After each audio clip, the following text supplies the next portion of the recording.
All right, ladies and gentlemen, welcome back to the 97th greatest show on earth.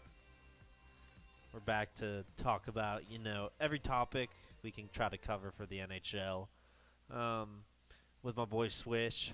I'll start it off. Rasmussen Stalin is the basically the potential number one overall pick in 2018 draft across every board. He gets compared to Ray Bork, Nicholas Lidstrom, Eric Carlson, and Victor Hedman. So I know you don't really follow the draft, but basically this guy's a generational player, and whoever gets him is going to be set for a very long time at the defense position. And within 3 years, I could see him being a captain on any team. Alright, I respect it. Now, is he like generational player like Connor McDavid? Is that how we're talking? Like a little bit below that. Think generational Nicholas Lidstrom, Chris Pronger, um, basically any defenseman that you see throughout history put together, and that's who this guy is. Okay, I feel it. All right, let's move on to the next topic. Blue Jackets 2-0, going back to Columbus. Do you do you think the Caps are done? Um, alright, I'm bringing this up now. No, I don't believe the Caps are done because they just won today in double overtime. I was just watching that game. Alex Ovechkin said that he was bringing back the series to Washington 2-2, and right now it looks like the Caps are on the verge. I definitely don't believe the Caps should be done. I still believe the Caps can take this series, considering they have so much better talent than the Blue Jackets. Don't get me wrong, Panarin, Bobrovsky, Boone Jenner, Nick Foligno, they're all really good, but they're not an Alex Ovechkin, Evgeny Kuznetsov, TJ Oshie type player, okay?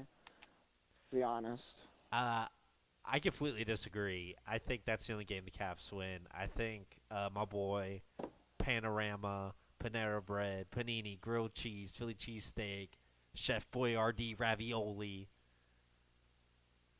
is gonna take it. Blue Jackets in five, and then they're gonna get destroyed by the Pens in round two. Facts. Well, I disagree because if they beat the Capitals, I definitely don't think they'll lose to the Penguins, alright? Alright, sir. All right, Putting whatever. that out there. Let's move on to the next topic.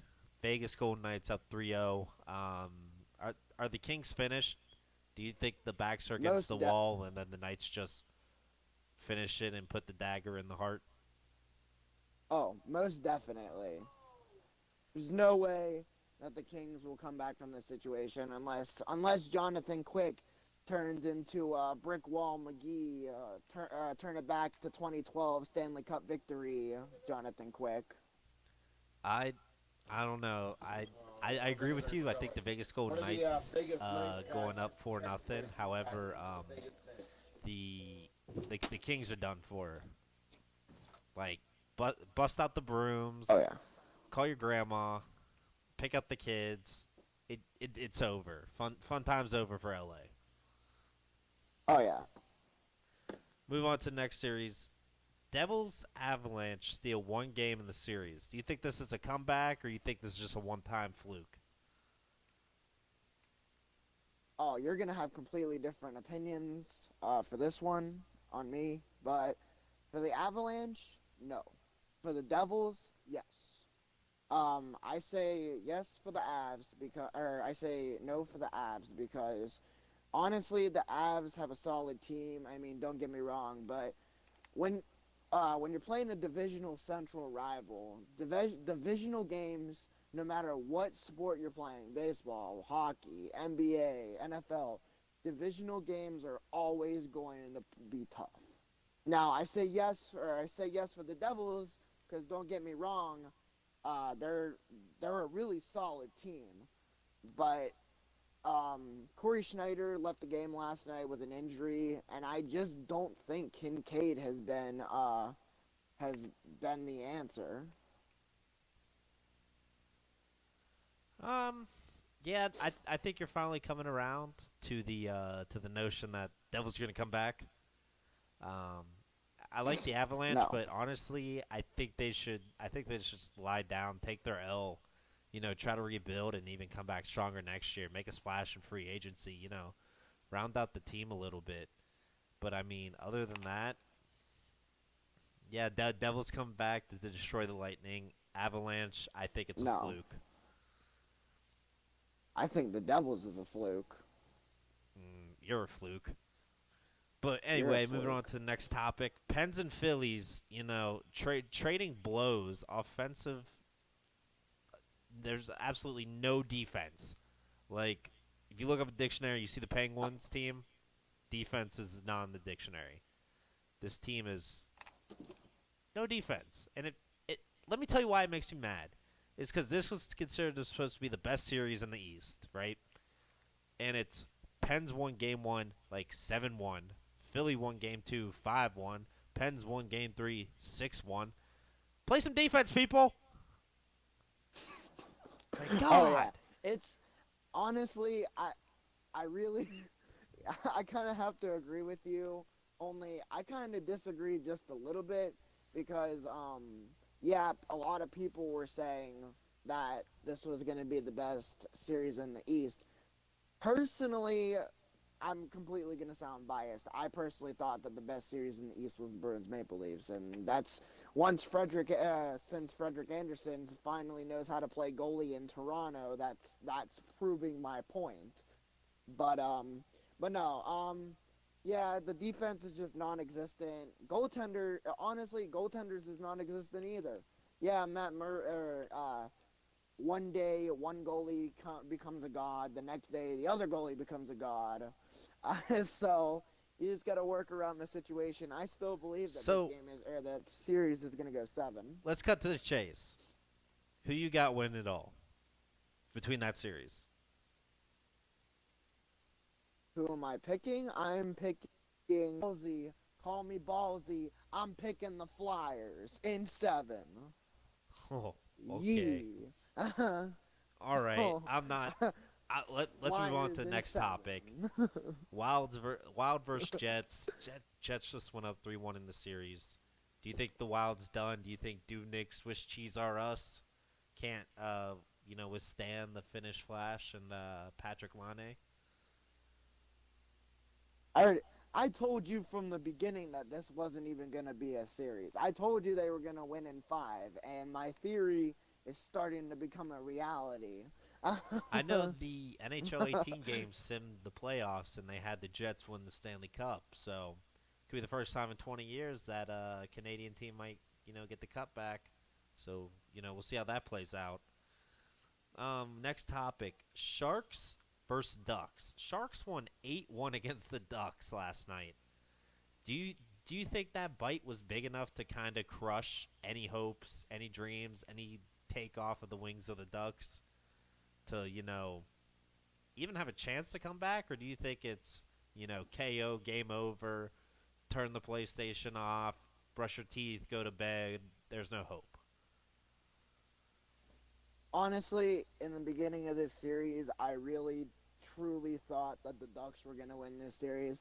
But after last night's game, I'm sort of swaying my mind that there's no way. Unless the Sharks go to, like, their 2014, the reverse sweep, I really don't think that the Ducks win this series. I think the Sharks will finish it off in a sweep. And yeah, that's really all I got to say. Ducks just got demolished last night. So, possibly last topic, maybe second to last. Sports Illustrated released an article saying the Blues, the Flames, and the Panthers are going to return to the playoffs in 2019. I think the Blues and Flames will return as like a 7 and 8 seed type of style. I don't think the Panthers can battle through the East to even try and get a playoff spot. I think they're kind of still in the the basement. What are your thoughts? Who do you think can make the playoffs next year for them between those three? Honestly, you want my honest opinion? I'm going to say that the Blues and the Panthers will make the playoffs next year. Not the Flames? No, I really don't think the Flames Like if they get consistent goaltending, yeah. But other than that, Blues and Panthers are honestly in my mind because honestly, nobody expected the Devils to do good this year. Nobody expected the Flyers to do good this year. When the Flyers lost 10 of 12, they were already on the Dahlin train. Okay, let's get Dahlin and let's become Jesus. But yeah, it's just I think the Panthers will sneak in with the 8 seed. I think the Blues will end up being a 6 or 7 seed. So I could put some respect on it. To cover some NHL leaders this season, McDavid led the league in points with 108. Ovechkin led the league with 49 goals. Giroux had 68 assists. Goalie-wise, though, Carter Hutton had a 2.09 goals against average and a .931 save percentage. That led the league in those two categories. However, he wasn't even in the top 10 in wins or shutouts, with Hellebuck getting 44 wins and Vasilevsky getting 8 shutouts, a.k.a. my boy Vaseline, Vicks Vapor Rub, Xylophones Are Us, getting 8 shutouts for the Lightning. But Yeah, and just one more thought before we end this.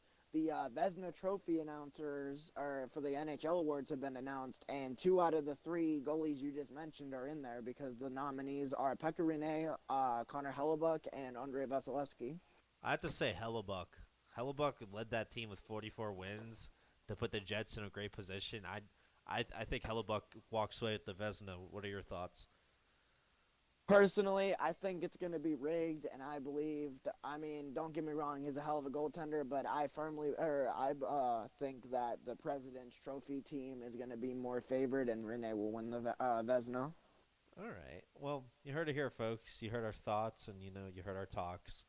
Um, One last line. I think my boy, Chef Boyardee, Philly cheesesteak, panini bread, Panorama, Panera bread, pizza rolls are us.